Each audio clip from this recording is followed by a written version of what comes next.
Take out your cell phones at this time, and then turn them off. Turn your cell phones off. Put them on silent. Vibrate anything to turn them off. You guys are here in person, but this is your last chance to tell everybody to watch it on bowltv.com. But you guys are here in person, so please watch it with your eyes. It's much more fun to watch it with your own eyeballs than through the lens of your camera. All right, so at this time, turn them off, put them away, and we're going to start our show in about 5 seconds.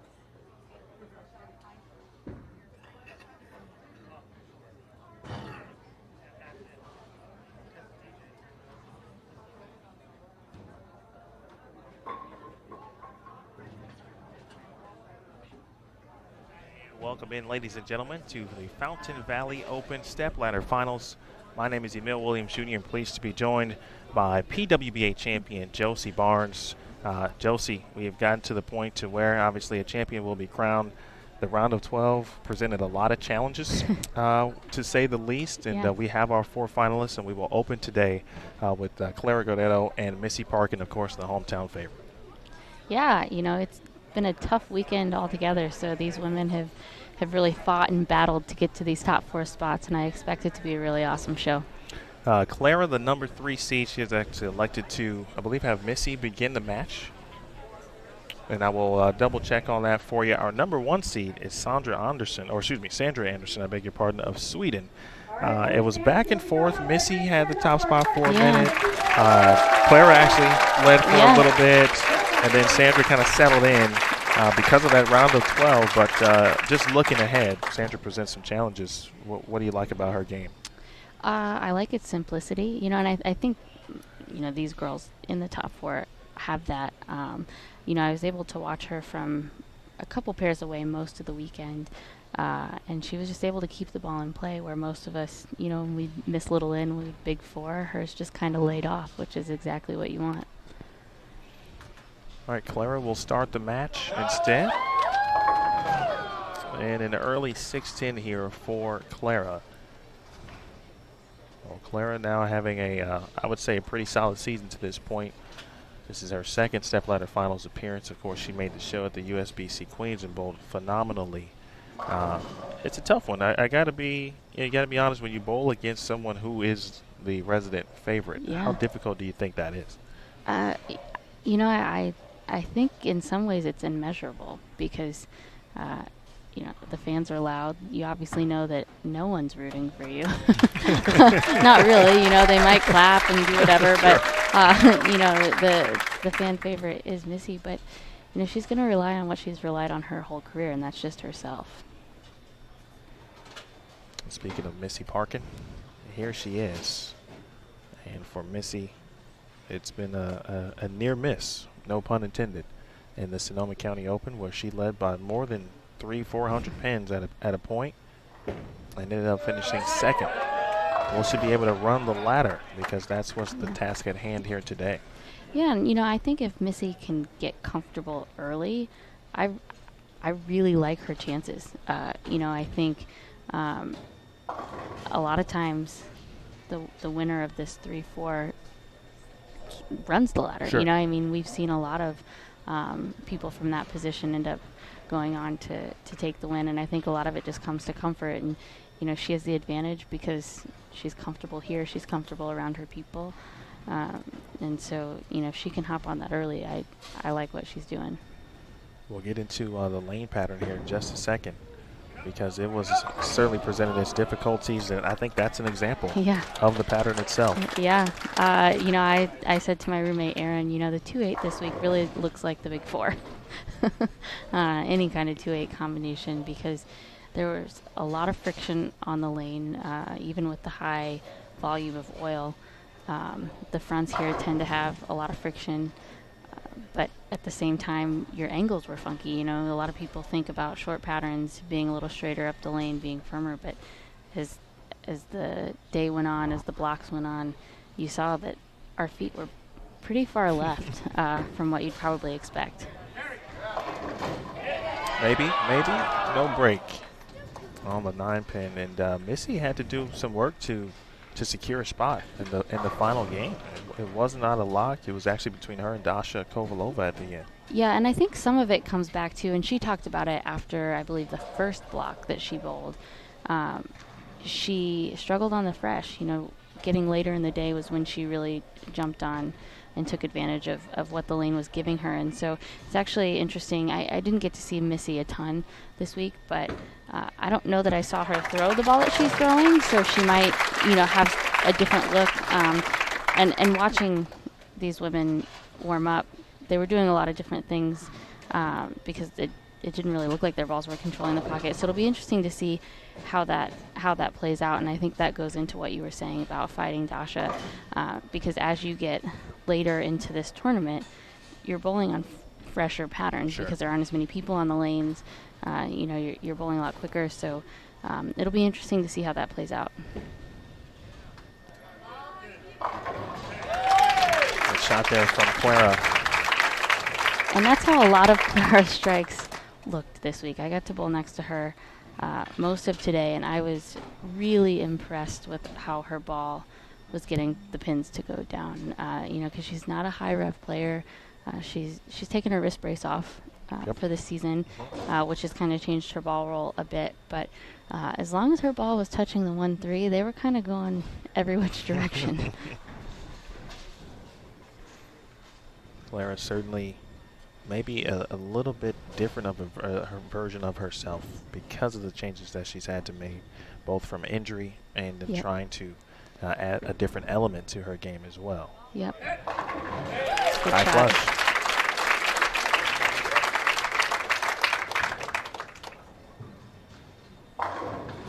Missy with, as we mentioned, plenty of family, lots of friends. And obviously, the routine a little different for them because she got a chance to be at home. Right. You know, go home after the end of a block. Yeah, and I think that's interesting because I think for some people that works out really well, and then for some it doesn't, you know, because we have a routine out on tour, so when that gets thrown off a little bit. So it's nice to see that, you know, she was kind of able to handle that and take advantage of that.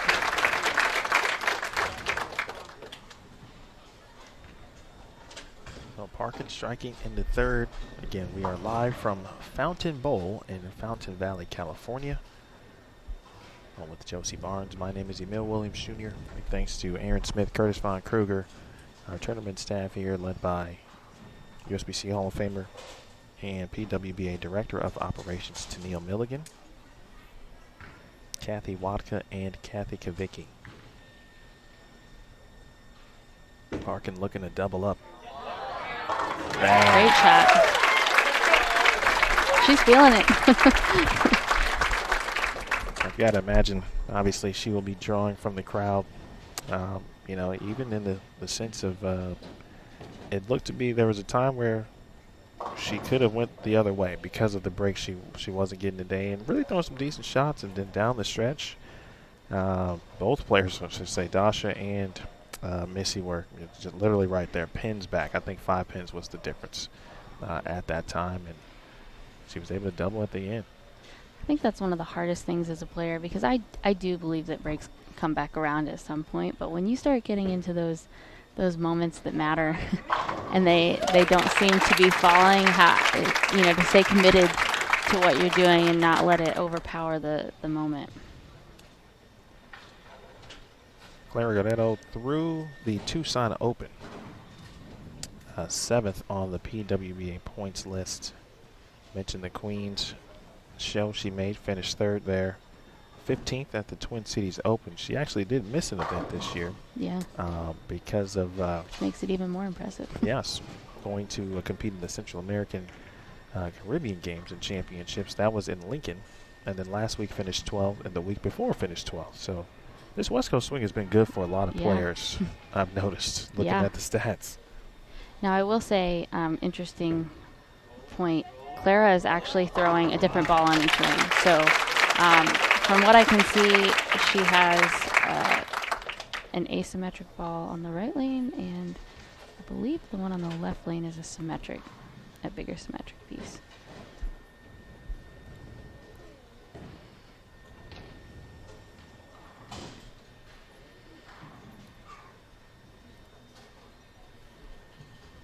So here is Parkin, and she's certainly going to have to continue to strike to keep pace here. That's right. 9-8, 2-4, 8-10. That's what I saw a lot of this week.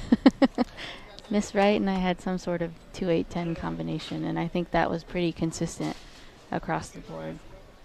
What do you think, what made the pattern so difficult this week?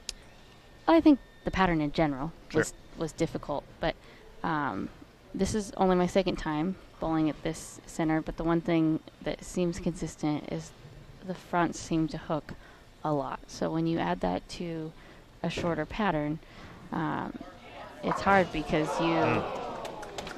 your gut says it's a shorter pattern. My feet shouldn't be left of a certain spot to start, but the lane's saying, no, you're wrong.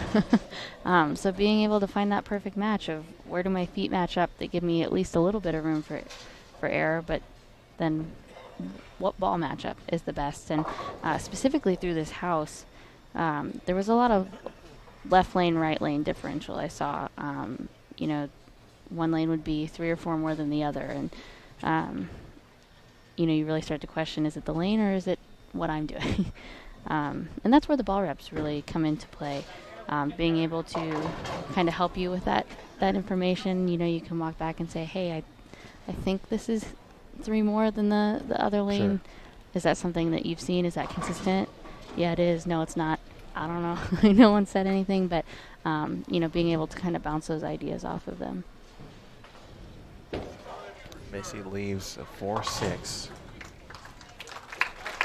And perhaps an adjustment from what took place on the right lane.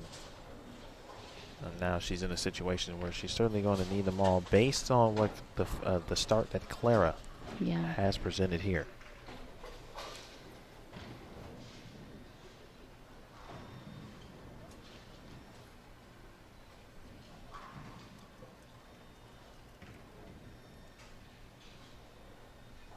So here is GTO. Long-time Team Colombia member. I'd imagine we'll be representing them in team competition, the World Bowling Women's Championships in August.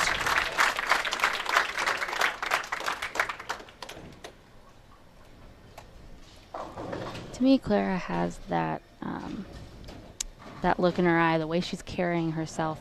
Because if you remember back to the Queens, the way she bowed out on that show, she was throwing the ball phenomenal. She was very intense. She just happened to run into a buzzsaw. Sure. I think, what was it, the front 8, front 9, Yep. I guess? It was a lot. I mean, she still threw a fantastic game.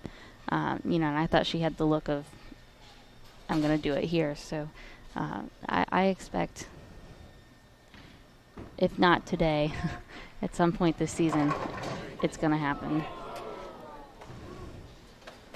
10-pin there for Clara. I couldn't agree more. And I was watching from the truck, of course, on the Queens show, and it was evident right on the face that, and the emotions that she was portraying that, I'm like, okay, Clara. Yeah. Clara's back. She's about to do her thing.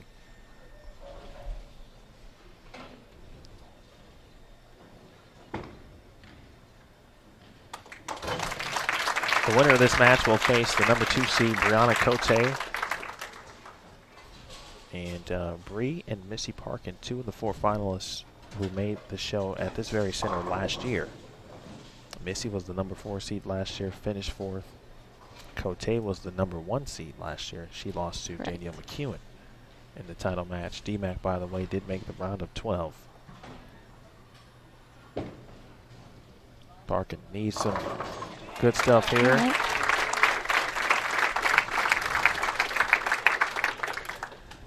Interesting. I know you haven't seen Missy that much this week, but but you're on the same staff in regards to brands. What does that ball present? That and it looks like she's going to throw something else on the left lane.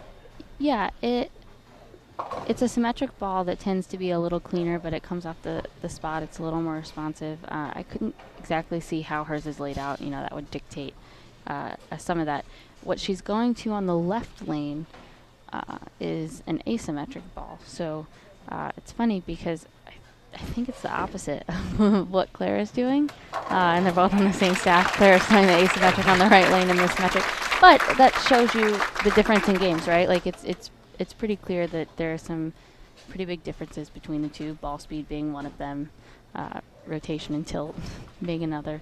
So, you know, when people talk about, you know, so-and-so's throwing this ball, so I need to, not necessarily. You know, they're making a lot of different things work out here. Clara in command. Best Missy can do, by the way, is get to 211.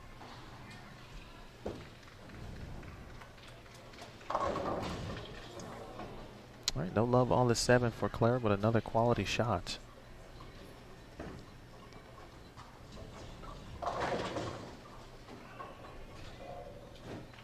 Big thanks to all of our national tour sponsors and partners this week: BowlerX.com, GoBowling.com, Nationwide, Pepsi, and Cubica AMF.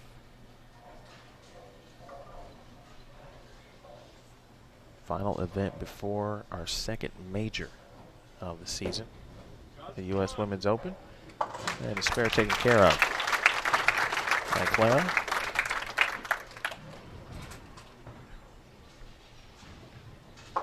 Big thanks to Aaron Smith updating you good people in the chat with some equipment information.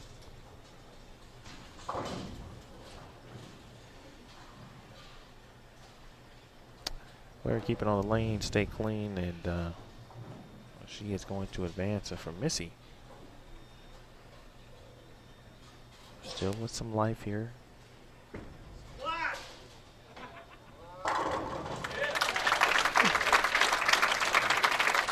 Striking the 9th for Clara. She is going to advance to face Banna Cote.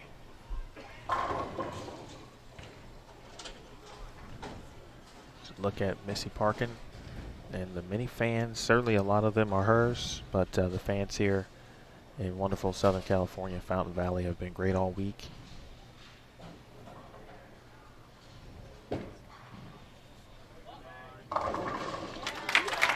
So she actually stuck with the asymmetric ball on the right lane for that shot.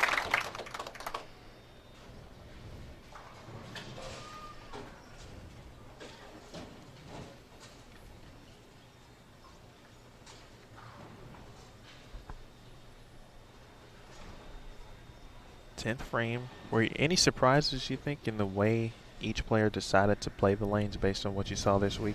Yeah, I don't think so. I mean, you know, as the blocks went on, people tended to start a little bit further left and a little bit further left. So they're about right where I anticipated them being.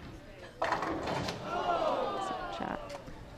We've seen a few of those actually on lane 45. And several 8-pins on lane 45 as well. Hopefully they won't be peeking their ugly heads out as we move along.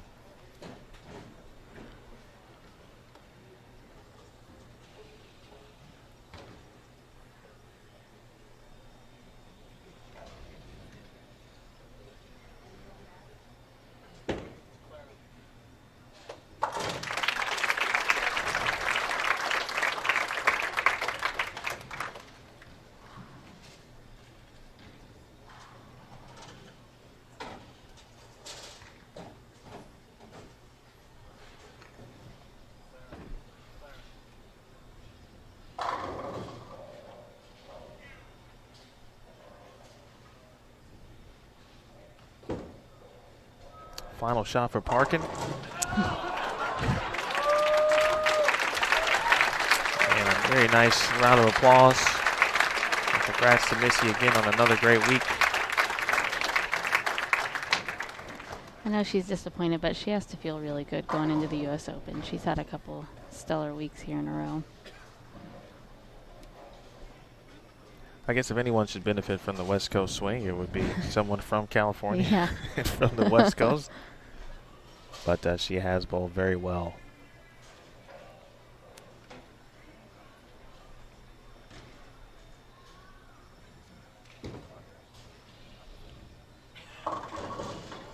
Looks like she tried a different ball on that lane in the 10th, and she had some free shots.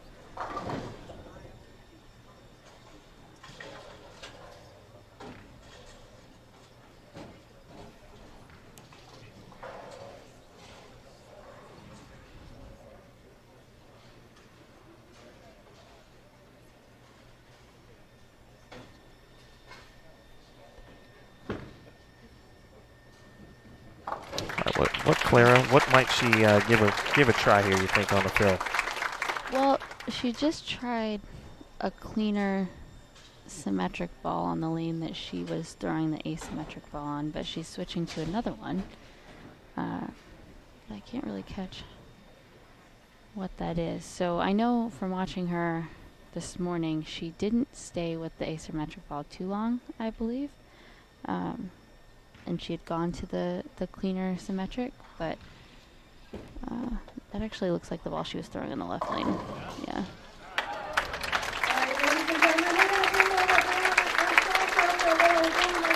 All right, 238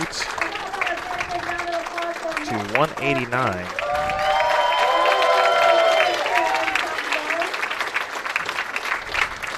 Clara, if you'd like to stay loose, you can do so on 51 and 52.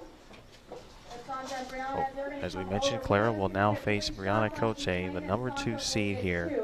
And for Bree, it was a very good year, obviously, in 2018, filled with several opportunities to claim her second title. One was here, the number 1 seed last year before losing to Danielle McEwen. In your opinion, what must Bree do here to kind of take it one match at a time, but to be successful and kind of get to that point to where she's looking for, and that's a second title? Yeah, so I think a lot of times people, the thing that is their strength can also sometimes be their weakness. I think one of the things that Bree has more than most on tour is she is so spunky and fiery, and I think most times that really benefits her, and I think that's part of why she's here today. But I think sometimes, and she's not alone in this, that you get so focused on that final thing that you want so bad that you start engaging that just a little too much.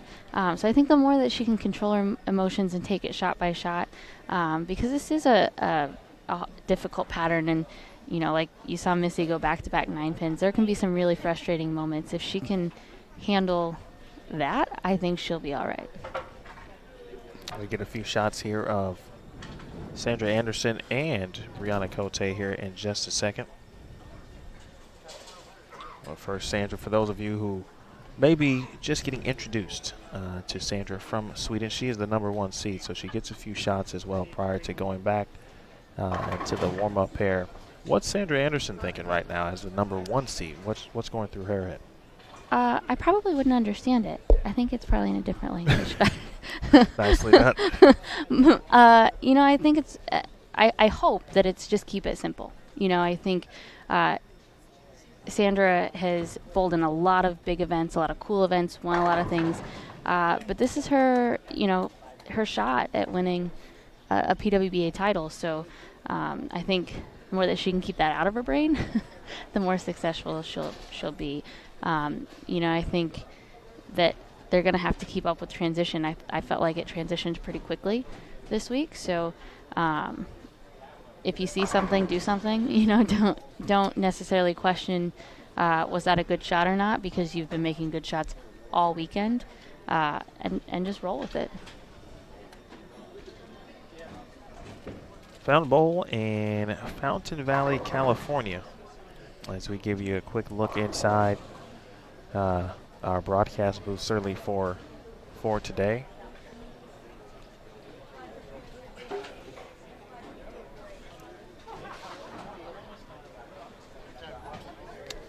Bill Williams Jr. along with Josie Barnes behind us. Obviously, you can see all of the fans directly actually behind Josie. Is one of the greatest, certainly, to ever thrown a bowling ball, Glenn Allison. Checking in the sights and sounds of the PWBA action. I was secretly geeking out. He didn't know it, but. and you've talked about that when we were at the PWBA Hall of Fame. Yeah. So I know you have a geek out moment every now and then. Yeah. But what does it mean to have someone like that in this building? For you. I don't even know if you can describe it. You know, like I think you hear, you know, for me, because my parents bowled, you hear your parents and your grandparents and, you know, league bowlers talk about all of these really awesome people. And, you know, I was fortunate that my parents used to take me to all the pro events and run around. So I was able to see some of these people in person, but not necessarily meet them. And so they're kind of like the all-stars to me. You know, it's like, I don't know, meeting my favorite Cubs player or something, or your White Sox player. Come on. Unbelievable, ladies and gentlemen. She's lucky. I've known her for a very long time. Also, by the way, in the to the left of Josie on your screen, also USBC Hall of Famer Barry Asher. So Virginia Norton she's is in the field. Pink over here. Yep, somewhere. PWBA and USBC Hall of Famer in the building as well. So everyone has come out, and we certainly appreciate it here at Fountain Valley, California. Our final couple shots for Banna Cote. Big thanks to all of our gold partners, 900 Global, Brunswick, Columbia 300, DB8, Hammer, Motive, Roto Grip, and Storm, our down lane photographer this week. Big thanks to Lynn. They were here she was here last year, I should say, in 2018, and handling some great work for us this week. Intriguing match upcoming. Yeah, I think, you know, I suspect that Bree will be opening the lane up a little more than Clara will or has. So, you know, we'll see how that affects each player.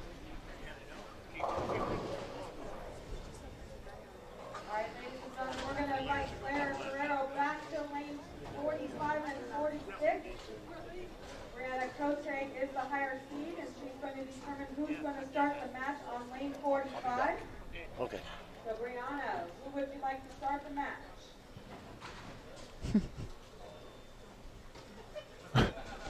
Neil's ready.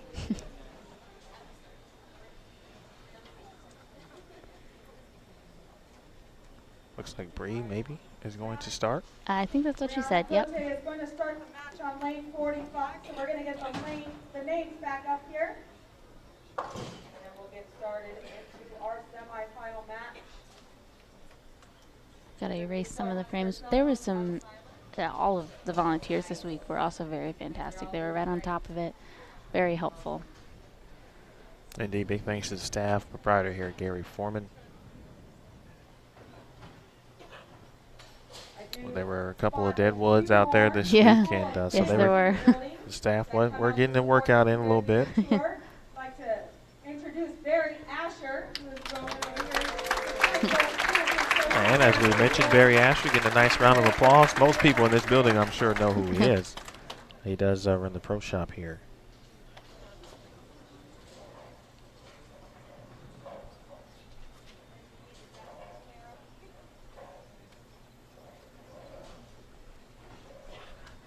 There is what the players are bowling for. A very nice crystal pin. They're so pretty. Looks like they've got some kind of light underneath it too. That's See pretty that? cool. Yeah. Quite enjoyable. It'll be interesting to see what Clara does this next match, because she's been deep in conversation since she got done with her last match with her ball reps. And she's been fiddling with her balls a little bit. So we'll pay close attention to that.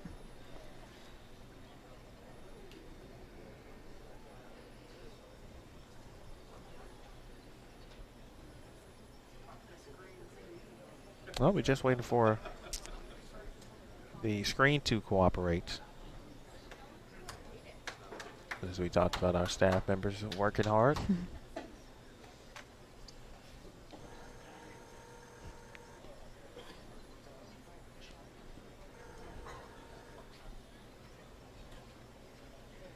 All right, ladies and gentlemen, we're now ready to start our semifinal match. How about a great big round of applause for this going? All right, here we go. All right, here we go, ladies and gentlemen.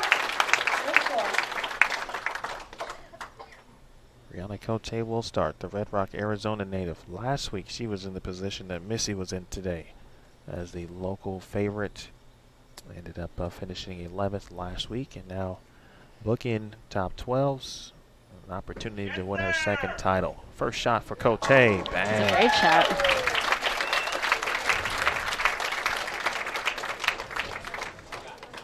Well, Bree giving the 1-3 away just a touch, but great opening shot. And certainly maybe a little bit different, obviously, than where Clara is going to be playing.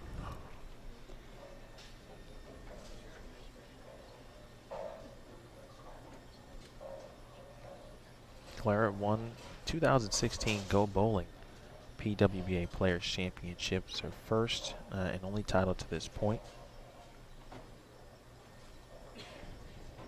You saw her shake her head and will step off to reset.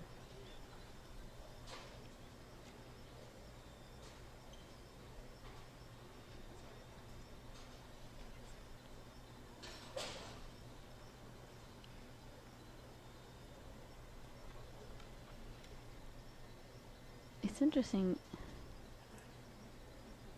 She was fiddling with that ball to start, and then she just came back and asked Tennille something, but I couldn't tell what it was. It almost sounded like some sort of fit issue, but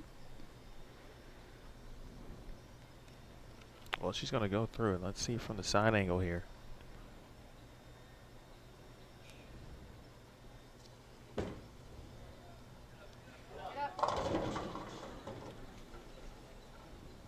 And a 2-8 for Clara to start. So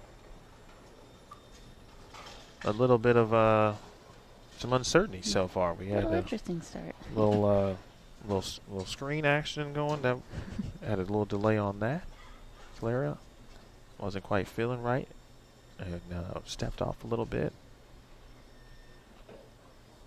That 2-8 a little bit more difficult. The 2 just slightly looks like to It's the a little right, offset, yeah. to the 8 pin.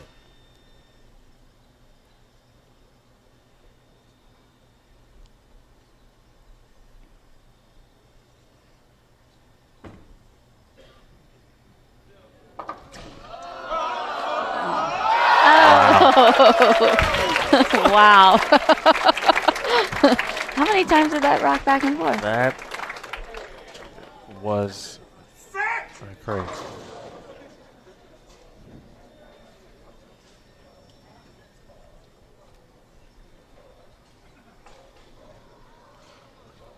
You see Claire briefly talking to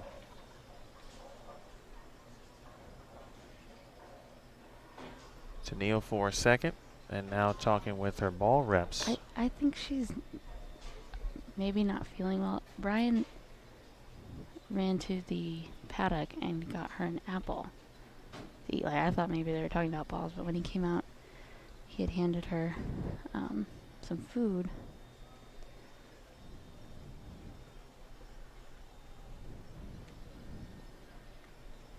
All right, so we will monitor this situation.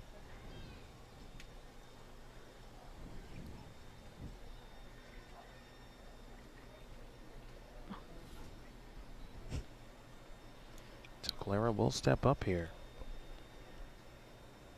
Some breaking developments potentially.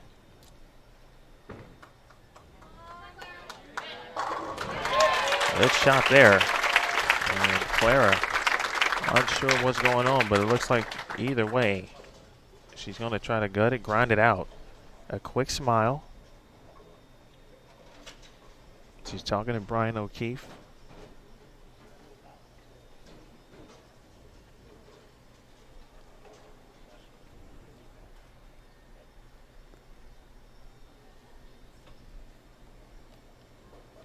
inauspicious start to our match. Oh, some sources are saying that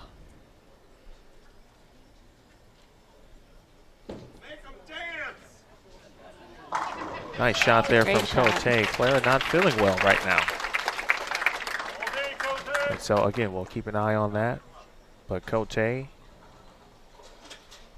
something that she can't worry about because she's just got to focus on the lanes, the pins in front of her.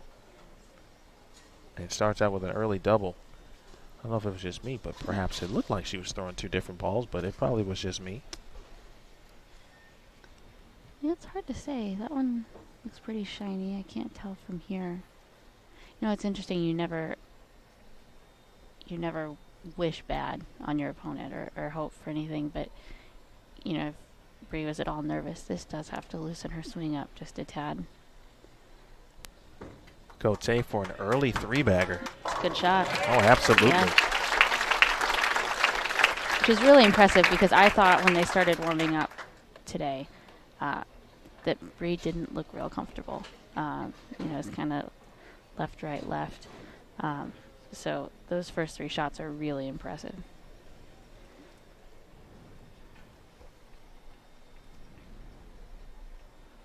That's about as well, I think, as you can open up a match.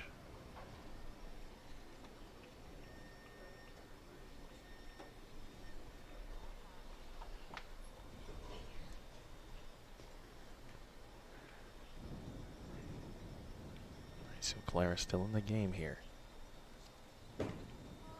Push. And a 3-6-10 for Clara. When you mentioned the apple, and that to me, if you need something quick, yeah, and obviously some long days, et cetera, so eating, just to get something down, I imagine, was what she needed at that particular time. It gets difficult during these days. I think especially day 2. You know, day 1's hard because we have a lot of games, but they give us a good break to go and eat. The second day, you're pretty much go, go, go. It's a good spare.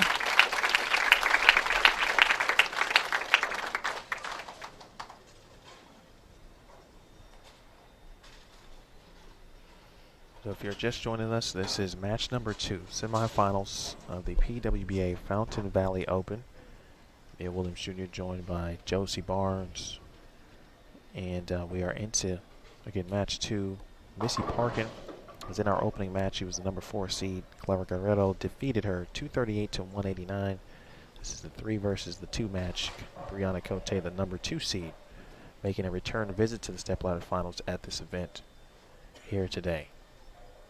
All right, Clara struck on the left lane in frame number 2. And that too is high and just a 6-pin. Be interesting to see if Clara feels like she's missing just a tad or if she'll make a move here because Bree is left of her. It didn't look like she had moved a ton in the first match, and like I'd mentioned earlier, they seem to transition pretty quickly, so I think especially depending on what Bree does these next 2 frames, I'd expect to see something pretty big from Clara.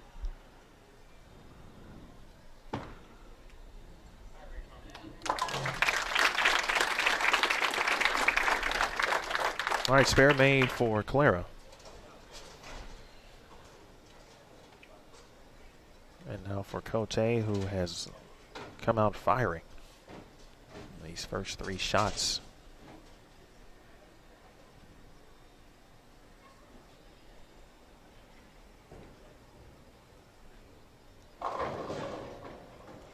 And it looks like Brian just handed Clara another piece of some sort of food. And so from hearing what's going on, it sounds like she didn't really have a whole lot to eat today. And that one got right. And so she was starting to feel a bit faint. All right, some breaking developments here in the Stepladder Finals. Big thanks to not only Josie.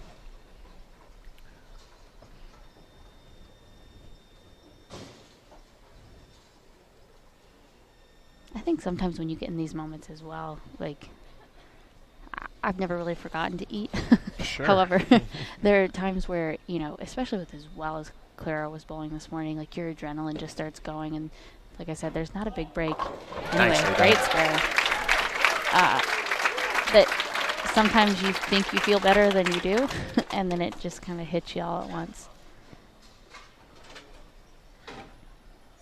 So look at Banna Cote. Big thanks to Bob Johnson. There is a couple of people. There's Randy Cote. He doesn't know he's on camera. No, he doesn't. That is Brianna's husband. They're right there. Shannon O'Keefe, Stephanie Johnson. The gentleman in the green shirt, by the way, that is Gary Foreman, proprietor here. There is Virginia Norton, as you mentioned, in the pink jacket. And back all the way over to Banna Cote. Well done, Curtis Von Crew. Bob Johnson here on behalf of Bowler's Journal. Cote. In. Whoa. Whoa. And that was the trickiness of this pattern. You know, there's so much built-in friction that you just expect to see your ball hook, and then the shot on 46, obviously she got wide right, and it didn't. So your instant reaction is to kind of get a little more in front of you, and that's when stuff started to spiral.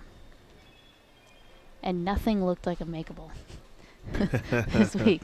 6-10, chop the 6 off. You know, unless it was by itself up there, there was always some thought going into it.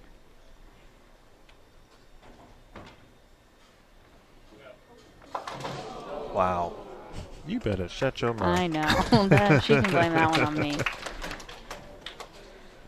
All right. First open frame in the match.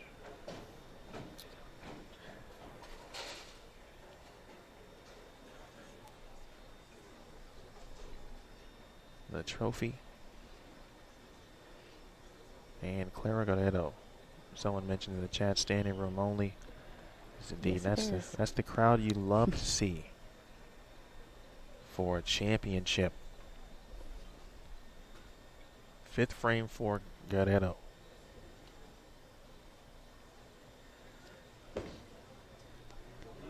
That's got to read.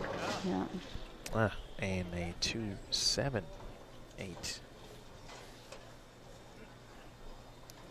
Well, we saw what happened the first 2-8 she shot in frame number 1. Yeah. The 8-pin said, now the 8 wiggles. It's hard because you hope she doesn't overthink it, because I think in that moment, that was when all of this situation started to happen. And so I think that probably played more of a role than maybe what she was doing on the lane. If anything, I think this is one of the more makeable splits of the week. If there is such a thing. Wow. There you go. Those two spares right there, the 2-7-8 and the 2-8, you know, those could end up being the differences. Yeah. In this match.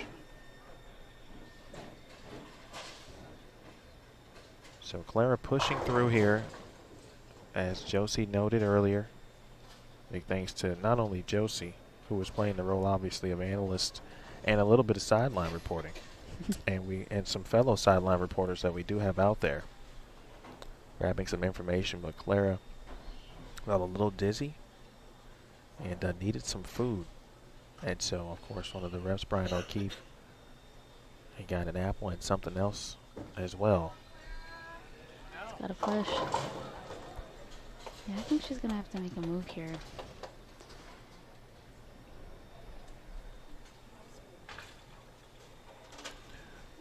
Where would you go at this moment?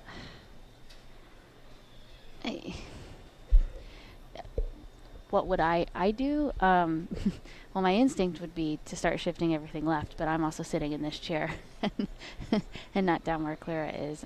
She did start to move left today when I was next to her to some degree, but it was when she started to ball down, so it'll be interesting to see what that move is. I can see her ball reps from here, and they're pretty deep in conversation. I can see a lot of wrinkles on the forehead, so looks like they're thinking pretty hard. Sandra Gongora, certainly one of Clara's best friends. Playing waitress here. Yeah, going out, and looks like she had a pretzel that She was got her available. a drink too, I think. Always remember that, folks. Friends take care of friends. All right, here is Cote coming off an open. Back on the right lane, and for the second Catches consecutive time. the break, yeah. How did we get from just burying the 1-3 to now crossing over 2 shots out of the last 3? It was that easy this week. Let me tell you. To me, it looks like she's throwing a fairly responsive ball. So that to me says it doesn't blend out in the mid lane quite as well. So when it does get in, it is going to come off that spot pretty hard. So, the first couple, she was able to really get it right and get it back, where if Clara gets it to there, she 2-7-8. Bree was able to get it to the pocket. But that miss in does not exist for Bree right now.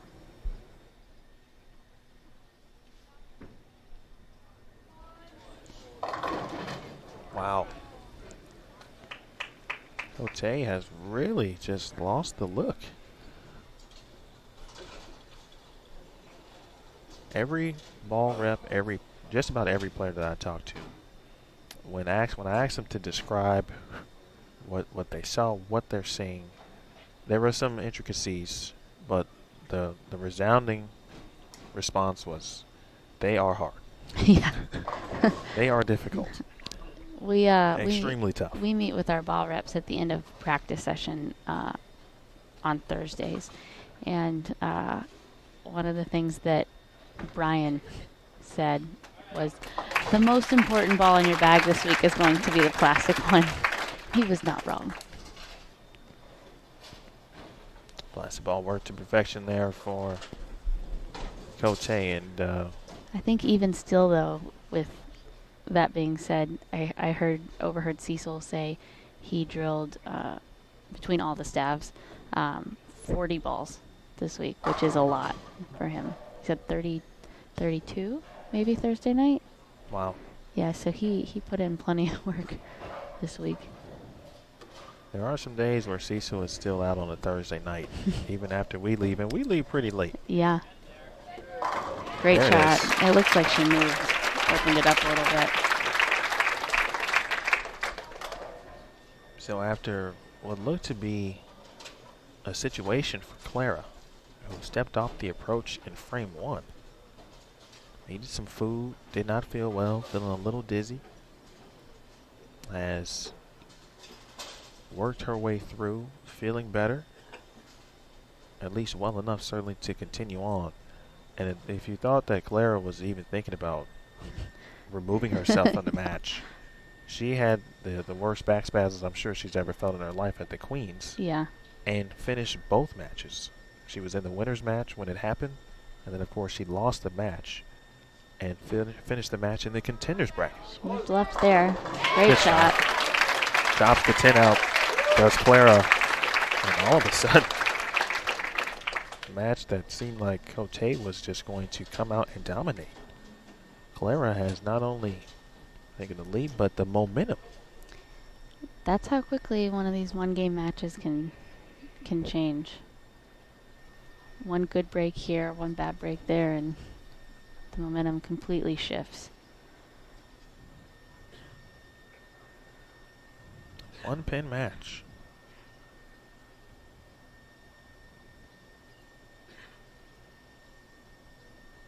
Cote started out again, as you can see, with a 3-bagger.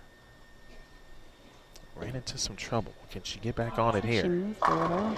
There it is. It's a great shot. Much better shot there for Brianna from Red Rock, Arizona. 2016 PWBA Lexington Open winner. She finished second last year here at Fountain Valley.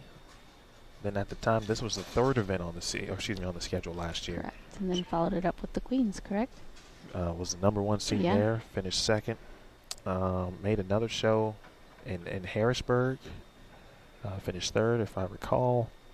She did get a win, though. She won the Go Bowling 10K Challenge, which you were a part of. She did. She kicked my butt. So she got, hey, got a little extra cash. But she certainly would love a title. She had an opportunity again here. Ninth frame. There you Oh, go. my. And this one has developed into an excellent nail biter. And if Brand Howland is listening, Brand, don't start biting your nails back in the Bowl TV studios.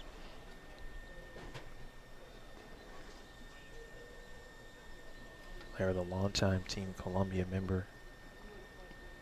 It's been fun really getting to know Claire over these few years that I've been on tour. Obviously, you guys bowl against each other, with each other all the time on the same staff, etc. She's funny. She is. If She's got some spunk to her, too. She does. If you just watch her bowl, there's some intensity there, but she can be chill and have a very nice conversation. You'll walk out of there laughing. Oh, no. Nothing to laugh about right there. In the pocket, 7-10 for Clara. And just like that, we talked about momentum, and it was on the side of Clara. And those hits were rare for Clara this week. I thought, like I said earlier, as long as she got it to that 1-3, they tended to kind of mix up. So I'm really pretty shocked at that.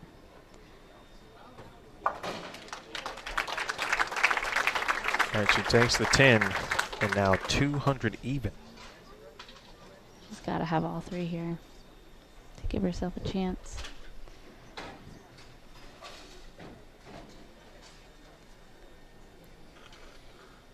You see Clara taking the interchangeable thumb from spare ball to now performance ball.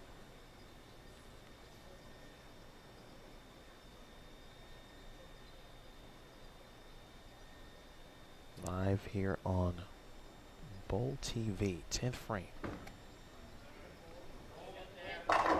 Excellent. Good shot.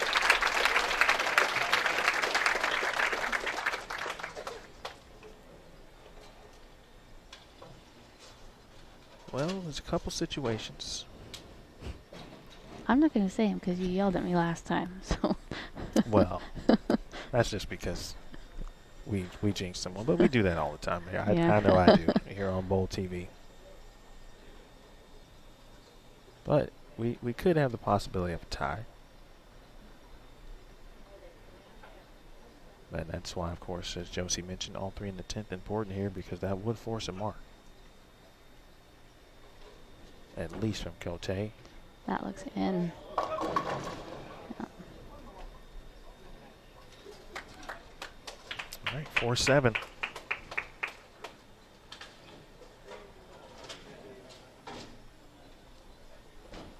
See what you did, Jose? Now you got people thinking I actually yelled at you. You never raised your voice. I'm about to be a father. I mean, my goodness. You got to work on that. I do. All right, spare made for Clara. Yep. She acknowledges the crowd. Right now, all eyes on this young lady.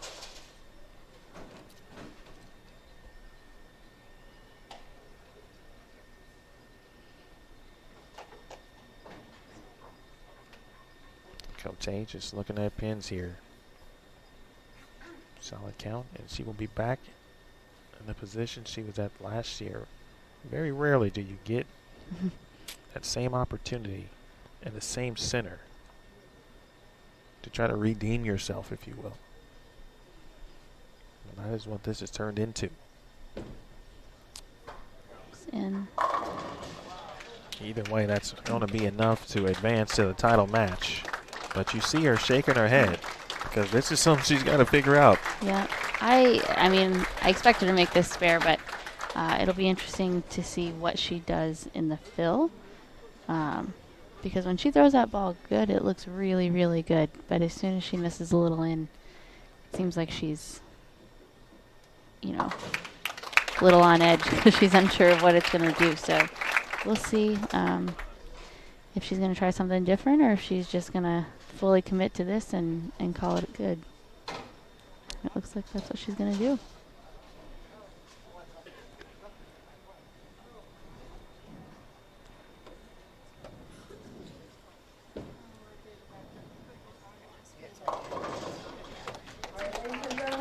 Well, I tell you, she looks to be a bit trapped, we're not sure, but we'll have to see it play out. 209 to 190.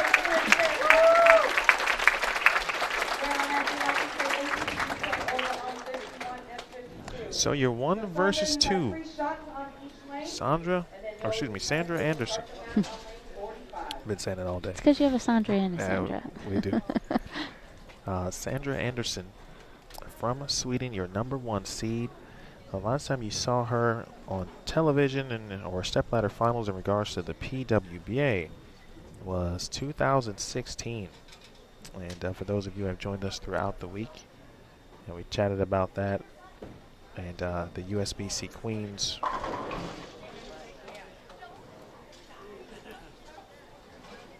Sandra there was the number 1 seed. At the time, she was a non-member. But she did finish second to another fellow non-member, again at the time, Bernie Slim, who ended up winning that event from Singapore. So, Jose. Yeah. What an interesting semifinal match. It was equipped with some things that we did not expect, Yeah. certainly. We certainly hope Clara is feeling well and okay. It looks like she is for the most part, and it was able to get through the match. Yeah. And another great week for Clara as well. But now we turn our attentions. Well, and I think that's sport. If you've watched any kind of sporting event, those types of things tend to happen. And now with our setup on Bowl TV, I think you'll see more of those storylines because we have more cameras, where before it was just a couple of pairs that we've been able to talk about. But I think it makes you remember that these players are still human. We still have normal moments, and that kind of stuff can kind of pop up at any time.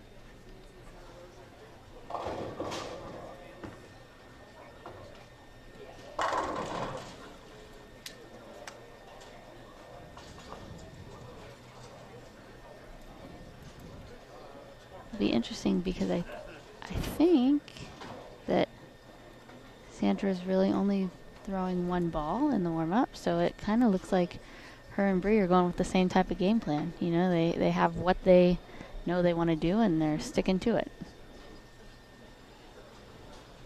At this point, based on what you have seen, if you were to think about potential types of bowling balls, just from on the scale of what you might do if you were in this situation, where might you go? Like, what are your possibilities, if that makes sense? Where do you go up? Where do you go down? Yeah, so to me, watching across the board, because like I said, my vision of what I was doing wasn't real clear. Clear enough to get to the top 32, not quite as clear to get anything further than that. But it seemed to look like the symmetric bowling balls were just a little more predictable. So when the scores are a little lower, I tend to lean that way, especially in big matches. I feel like I myself and these girls in general are good shot makers. So if I can control the 1-3, I can kind of find a way to kick those corners out. If I'm worried about if I miss a little here or a little there, if I'm a little left, I big 4. If I'm a little right, I 2-8-10. I don't like that feeling going into a big match. So I want it to be as controlled as possible. And I think what Sandra is throwing is a symmetric ball. From what I could tell when she was holding it, it looked like it was pinned down, which the novice ball driller in me says I think it'll flare a little less, which means it's a little more controllable. So we'll see how that works out. I couldn't tell as much from Bree's ball.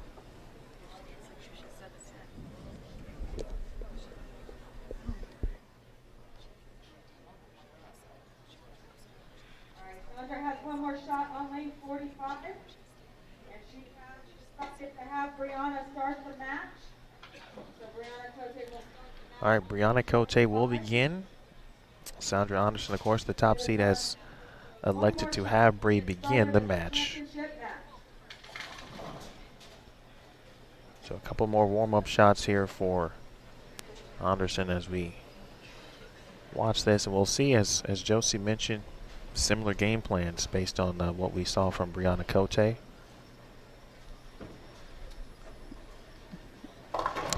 I do think you'll see Sandra with a little straighter angles to the front. Her feet are still going to be further left, but from watching Bree in her first match, she's definitely going to be a little more left to right, trying to loop it around a little bit, where I think Sandra will have a little straighter line to her break point.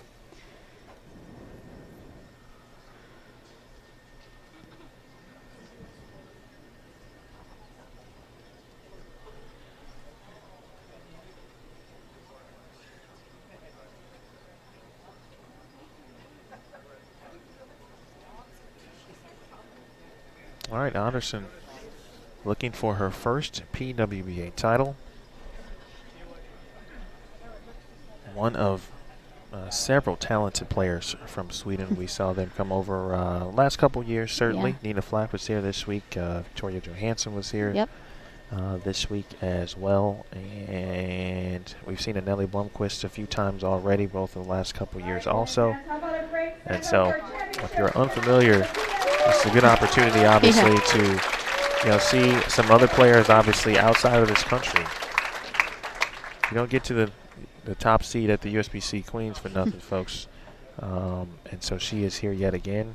She's been on a few TV shows for the World Bowling Tour Finals also in her career. 9-time European medalist. So Cote will begin. Remember, in the semifinals, she opened with 3 straight excellent shots. Let's see what she opens with here in the title match. A good one. And that mirrored what she did to open up the semifinals.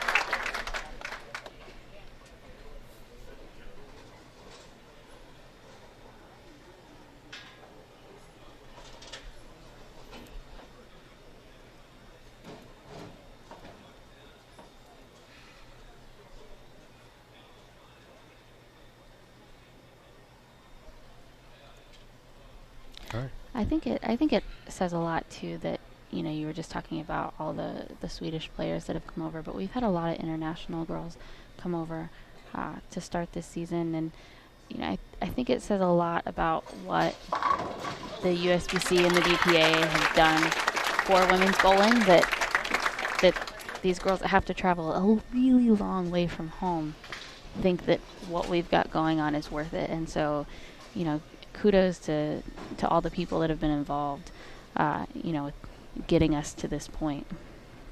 That is an excellent point. And someone asked a question this week in the chat in regards to international players, and for those who do not live in the United States, what's their typical travel plan? Do they stay for a bit?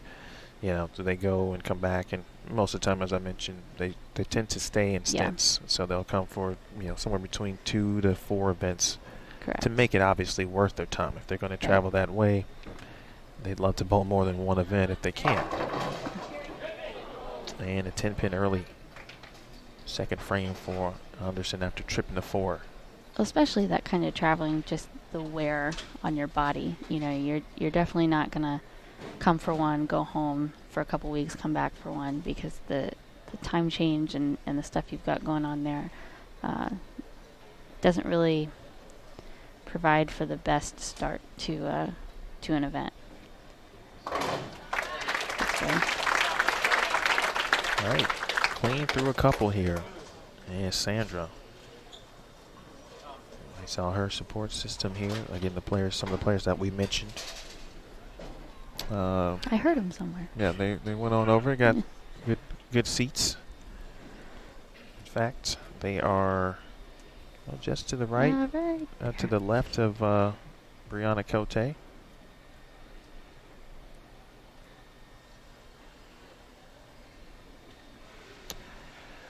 It's early in this match, Josie, but with what Bree went through in regards to the amount of time she was able to get to the finals. Right. And she opened it up a little bit here on this right lane. To me, it looked like she maybe moved a little and got that one a little wider right, which for me would really free my swing up on that one. So to see that one get back and kind of mix the pins around, she should feel good about that. I wonder, do you feel like this is that moment here for Bree, based on the season that she had in 2018, and to be back here at this very event? Yeah, not the #1 seed this time, but just to make it to the Stepladder finals again, to be back in the title match. Obviously, she doesn't want to be second yet again. Right. It's something that she's thought about, but I sure hope she's not thinking about right now. Sure. 3-6 there for Cote. Bree was a very gracious host last week in Tucson. She kind of had the mantle, if you will, of being the host in a sense. And big thanks to everyone there at Golden Pin Lanes. How awesome was her crowd? Oh yeah, they were phenomenal. They were phenomenal at Golden Pin Lanes. It's nice to see her grandparents. They used to travel a lot with her, and they don't travel quite as much anymore, but I always expected to see them with her, so it was really great to get to see them again. Hold on. And Cote has chopped a 6-10 today, and now a 3-6 today. Well, it's like I talked about earlier. Nothing on this pattern was a given, and so, you need to stay aware and focused, but not overthink it, which I think a lot of us did at times where, you're thinking, and I know Bree likes to see her spare ball hook a little bit, so when you're bowling on a pattern that hooks in general, and then you're used to seeing that, you start, questioning what your move is a little bit, and that typically leads to a couple of mistakes here and there. Nice. And that's what we talked about. Bad break, good break. It's interesting. But again, they tend to even out, certainly. They do. But both players have experienced the same thing, and obviously they're playing them somewhat similar as well. I mean, do we see any drastic moves potentially to where, or is it hey, my opponent's kind of doing the same thing I'm doing? Let's just try to make this work. I really think they're going to stick to their game plan because, like I said, the scores weren't super high to begin with. And, as long as they execute, they have control of the pocket.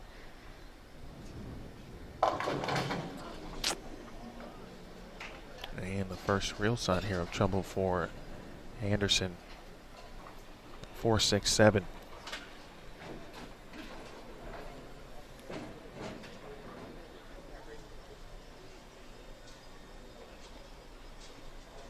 She'll waste no time. Looking to immediately get up, grab the count.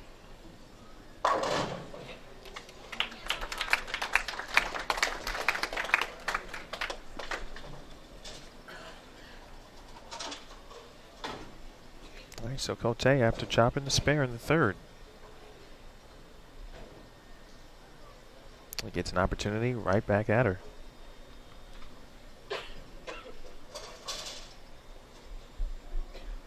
Media presence last week, Bree handled that very well also.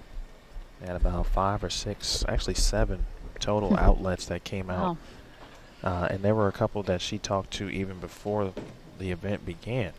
Looks good. Oh, gosh. Wow. And now the pocket 7-10 and something wrapped around the 7. It's the same lane that Clara left hers on. So 45 and 46 presenting some challenges. And throughout the week, we saw some interesting leads. Again, I mentioned 8 pins, some 9 pins. I think we even saw a pocket 6-10 from Dasha Kovalova at one point. I left something this week that I don't think I've ever left before.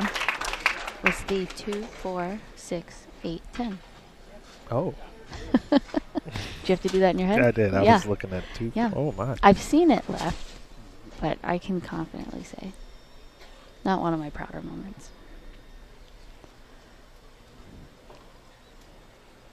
Next week, the U.S. Women's Open kicks off in Las Vegas, actually tomorrow. Yeah. Several players will be, if not already there, many obviously going there. You'll be there, and Yep.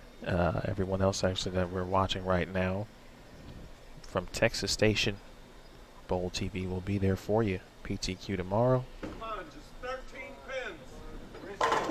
Oh gosh. You can hear Bree's husband, Randy, in the background. I always enjoy watching them because, I mean, Bree's obviously the one throwing the shots and you know, putting in a lot of hard work, but I always see them as a team. You know, when she's bowling, she's struggling, she's, you know, looking to him for advice and help, and, you know, when she's bowling well, he's back there cheering her on, so they make a really great team.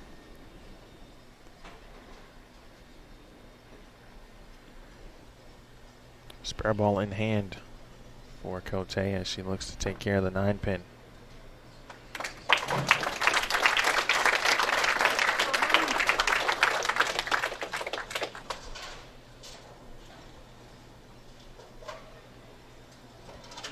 So here's Anderson.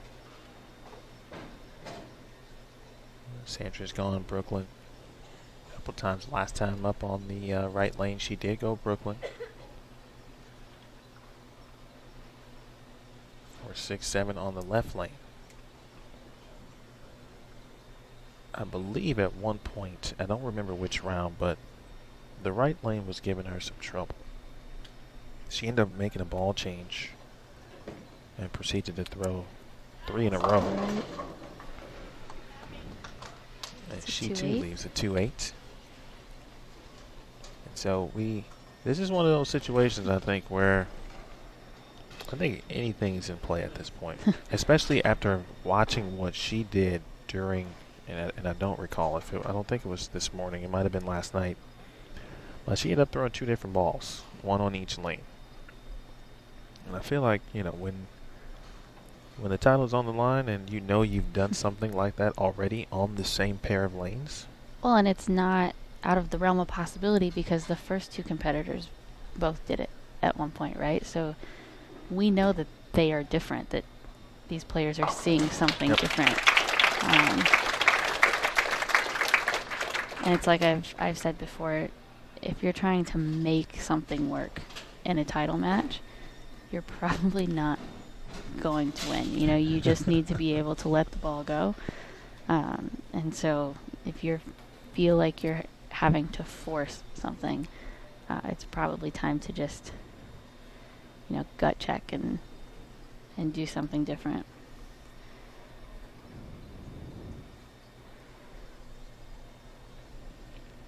Six frame here for Anderson as we get into this back half of the title match. PWBA Fountain Valley Open. Didn't like it. It's a good 9.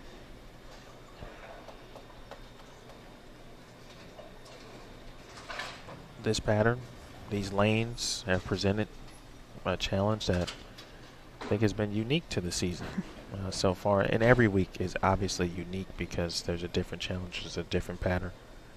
But, you know, I always talk to the viewers, you can kind of tell when the players are really thinking about what's happening because they're difficult, and this weekend was that for sure.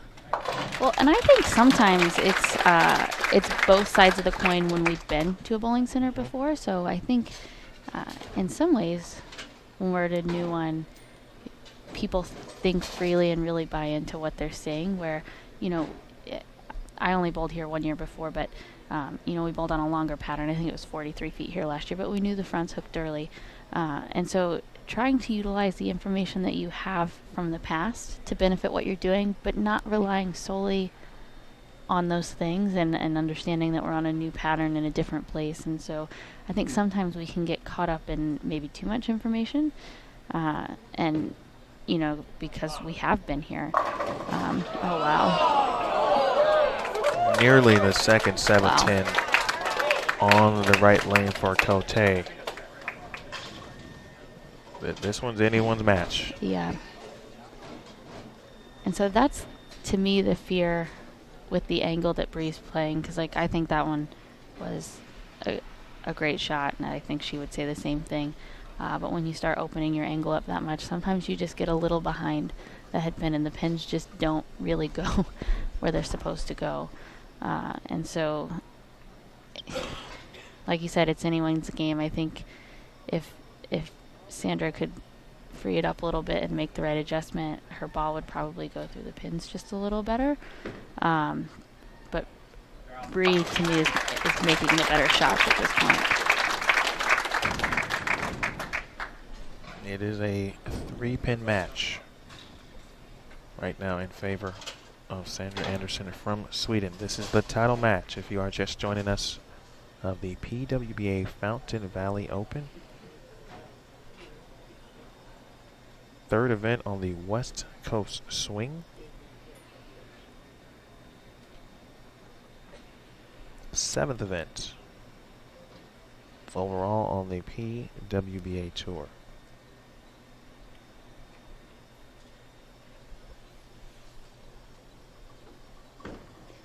Seventh frame Cote. Great shot.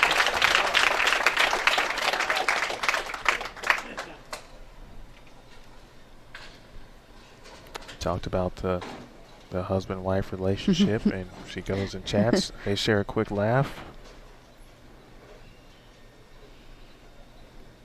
Well, I've heard a few stories about you and your husband, Joseph.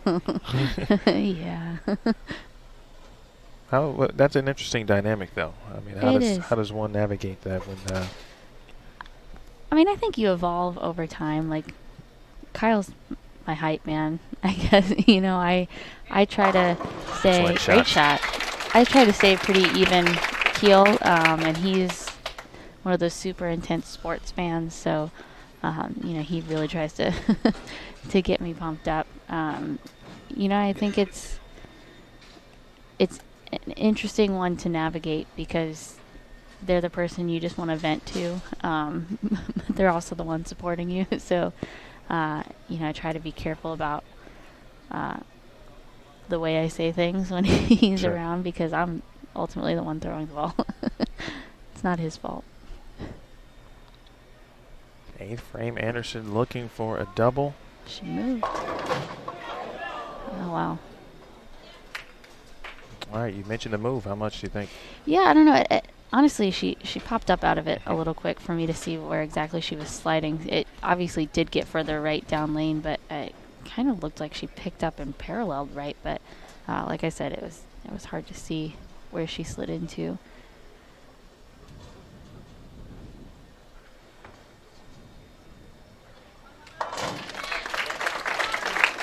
All right, 9-pin taken care of in the 8th frame. Max score for Sandra Anderson, 207.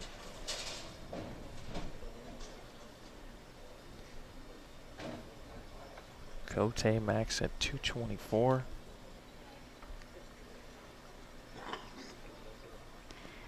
I think this one's a big shot for Bree because obviously the last two, I guess she went 7-10 and then almost 7-10 again. So if she can get this one, I think it'll really free her swing up. Right lane has been tricky for Cote. It's close. Oh, gosh. And continues to be so. She's got that look like she made a move, made some form of adjustment there. But still a 2-8 as the ball comes in light.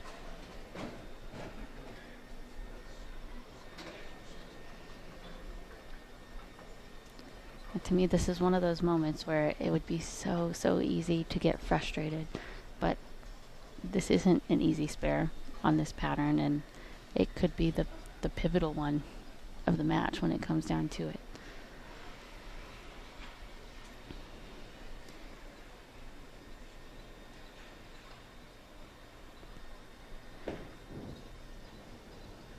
All right, handles into these. And it's still a 3-pin match. This is what you hope for, right? I mean, balls in the court, certainly. Single digits. But Anderson is going to finish first, and she will be in the shutout situation, no matter what Cote does here. But Anderson has to finish on the left lane, and one that she's had to make some moves on.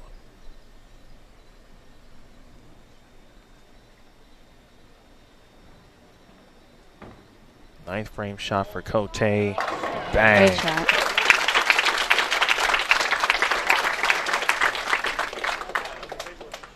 At the very least, certainly Bree has set herself up nicely, obviously, for the 10th frame. Based on what happens with Sandra Anderson here. And we'll see, because Sandra got to pick the finishing lane, how that plays out here, because the right lane has been the struggle for Bree.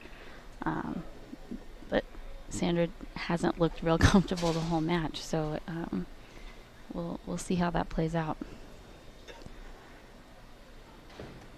Ninth frame Anderson. Oh gosh. My. That is the third 7-10. That's the second of this match. We almost had 3 in this match. And we had in one earlier from Clara GTO. And talk about a difference. My oh my, how bowling can change in an instant. Pocket 7-10 in the right lane. And now Anderson, best she can do is shoot 184. Cote working on a strike. If she were to go spare strike, of course giving Anderson 3 in the 10th, we'd be looking at a tie. So depending on what happens here, if Anderson gets all 3, he would need a double, but we've got a long way to go at this point before that. And now the most important shot so far here for Anderson, coming in the 10th frame. Final stanza. It's close. Excellent shot there. That was the best of the match. Yeah. It looks like she moved right. That's, yeah, right? An interesting match there. You see the... Well, and it might have been a thing where she just got a couple in and you start to think, oh, maybe I should creep in, when really you should just pick up and go back the other way. The idol there for Anderson. I saw that ball in her hands a lot this week.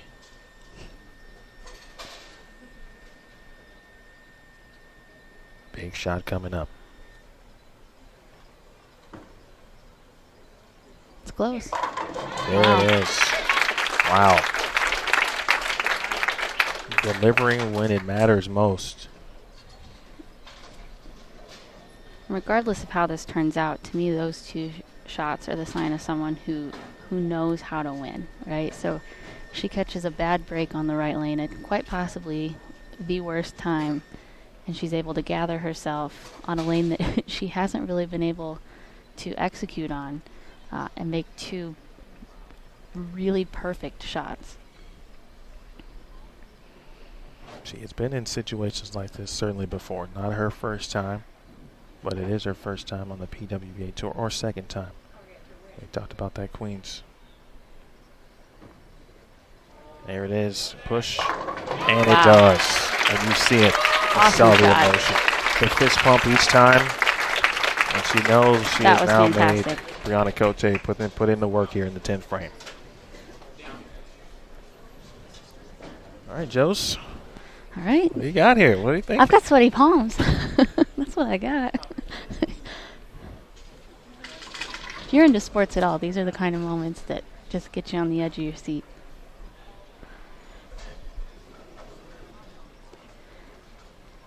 It's got Sandra on the edge of her seat too. She's over there wiggling around.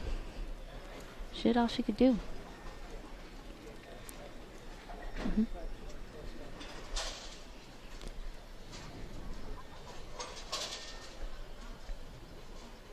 All right, folks. As we mentioned, Anderson put 3 down. If Cote can strike here, she will take home the Fountain Valley Open. If she does not, a spare strike and we will have a tie. She really took her time here. Cote for the win. Maybe. All right. So here's the situation. Bree's got to make it and strike to tie. My question to you, have we tied in the title match? Do we know the answer to that? Not that I can recall in my time so far on tour. And it's been This is exciting. 3 years at this point.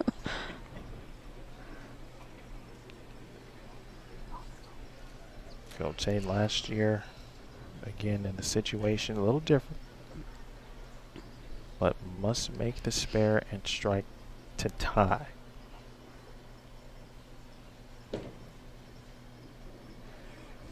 Okay. Good spare. She looks at her husband.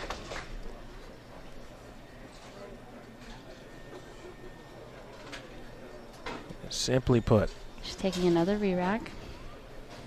a strike to tie.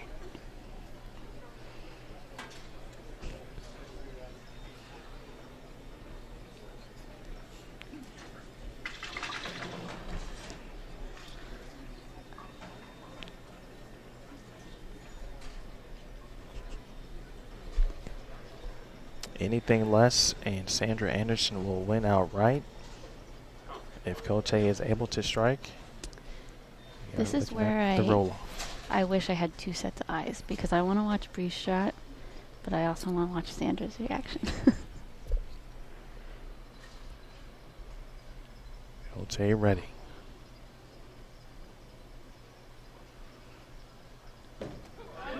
Gotta have it. Close.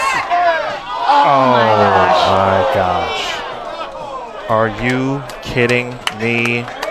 Sandra Anderson is your 2019 PWBA Fountain Valley Open champion. 184 to 183. Hashtag team no 8-pin. I have tears in my eyes. Wow. Raw emotion from both players, as you would imagine, as Sandra Anderson will grab the trophy. She is a PWBA champion. But the heartbreak and the heartache for Banna Cote yet again. Mercy. Josie Barnes will head down. She will handle our trophy presentation, folks. Hang on tight. How about that? Back in a moment with you on Bowl TV.